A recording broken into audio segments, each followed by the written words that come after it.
Good morning, everyone. I'm going to gross you out now. So, in my first book, I detail how you should avoid mainstream yogurts. And it's not just because of the sugar content. No. I'm just going to give you one example.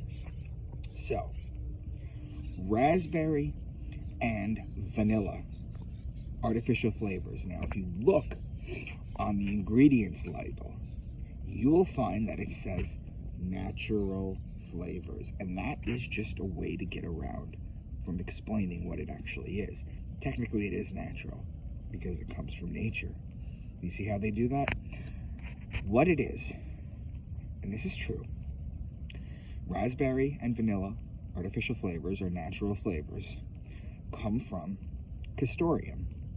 And castoreum comes from the castor sac. What is the castor sac? Well, in a North American beaver, they have an organ called the castor sac, and it sits right between their balls and their anus, and they harvest these organs and they milk them, and the fluids go into making the artificial flavors. Some go into perfumes.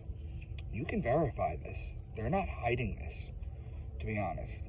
I'm going to gross people out with a couple of things I'm going to say, but basically try to avoid raspberry and vanilla artificial flavor, because what they did was, a while back, they found that, I don't know how, again, the first person that tried milk was probably had issues. The first person that discovered everything probably had a lot of issues that we take for granted now.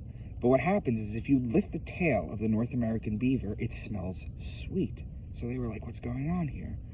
So again, humanity, right? Micah's Law. You can either, when you discover something new, you either have sex with it or you eat it, right? That's Micah's Law. And that's what they did. So they take these castor sacs, and what they do is they look like string beans. They just hang them over a pole to dry, and then they just milk them. So your raspberry and artificial vanilla natural flavors, always look for that word, natural flavors, because it's found in nature. That's what it is. You're drinking beaver, North American beaver, anal juice.